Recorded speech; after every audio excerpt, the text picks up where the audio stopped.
Hey, what's going on YouTube? It's Brett James back again with another video. And today we got part 3 of the series around the NBA. Just going to be talking about some things that have been going on, just giving my thoughts and opinions. But as always, man, let's just stop wasting time and let's hop right into the video. Alright, so first topic I want to hit on is the Golden State Warriors dynasty being over for this year specifically. Steph Curry just broke his hand. He's out for the next 3 months.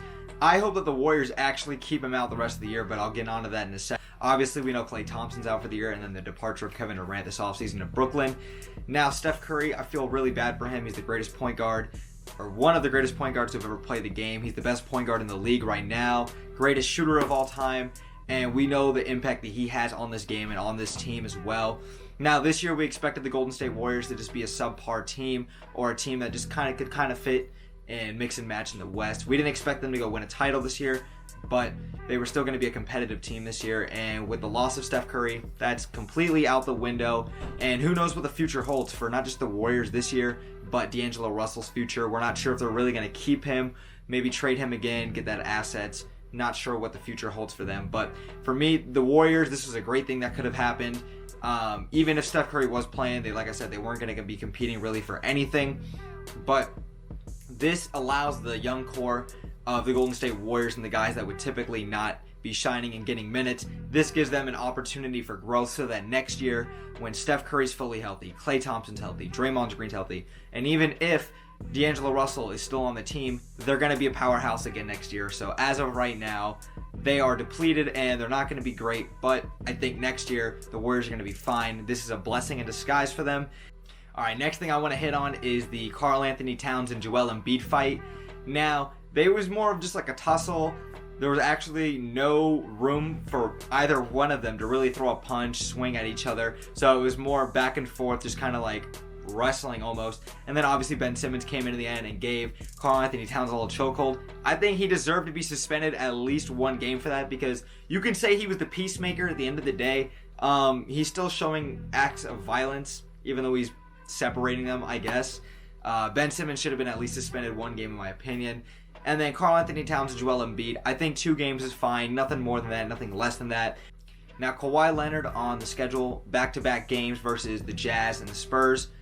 Kawhi Leonard sat out versus the Utah game, and he played the following night against the Spurs. No injury whatsoever, just load management. Now, me as a fan, of course, if I'm attending the game to go see a superstar, I want to see that. And I understand from the players and coaches' perspective, you're trying to win games. You know, honestly, you couldn't care less about what they think. It's your job to go out there and win, go win a championship. And you can't argue with the results last year. Kawhi Leonard missing 20 games due to load management, and he won Finals MVP, and the Toronto Raptors won the championship. Clippers are trying to integrate that into their system as well. I'm all for it. It sucks being a fan at the end of the day when that's the scenario, but I have no problem with Kawhi's load management. I don't know if it should be happening 2 weeks into the season, but I can't argue the results, and you know, it is what it is. Alright, now this next topic can be a whole video within itself. Let's talk about the Rockets versus the Wizards. 159-158 was the final score in regulation. Not in overtime, in a 48-minute game. That was the final score. Combined 317 points. That has got to be the most abysmal defense I have ever witnessed in my life. Like, it is absolutely ridiculous and atrocious how bad they both were defensively. Bradley Beal scored 46 points. That's great. That's cool. Whatever. Honestly, I couldn't care less that the Rockets just beat the Wizards. Some people are like, alright, that's great. You know, the Rockets' offense is clicking. How about how bad their defense looks against the Wizards? That's the point, man. You can't be allowing the Wizards to drop 158 on you and expect to be a successful team in the West. So look, I'm going to say it right now. All of you Rocket fans that think y'all have expectations, anyone that has expectations for the Rockets, you can put it down the drain. I've been saying this, okay? They're not going to be competing in the West whatsoever for a championship. They're a first-round exit. And I will be the first person to admit when I'm wrong. I will be gladly the first person to admit when I'm wrong. I do have a problem with the way James Harden ended the game.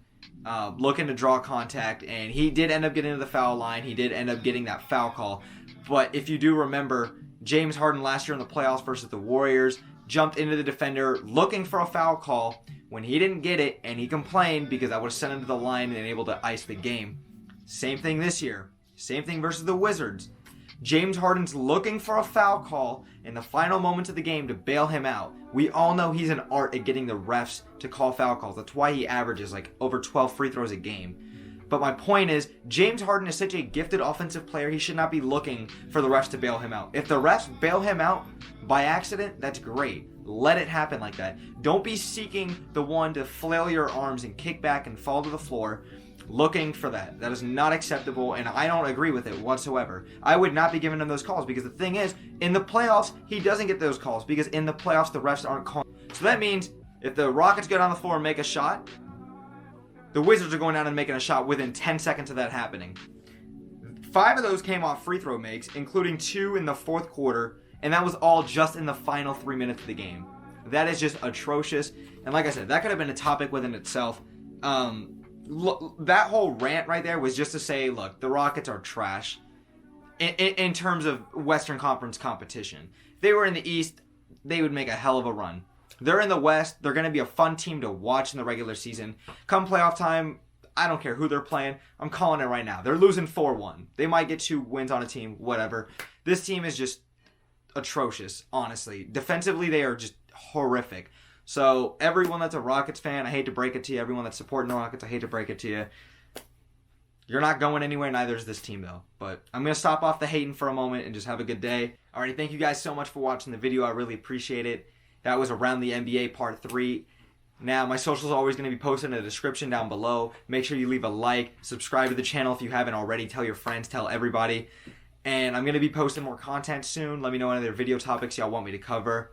And if there's anything else you guys need to say, I'll be looking down in the comments below as well. That's going to do it for today's video, and I'm out.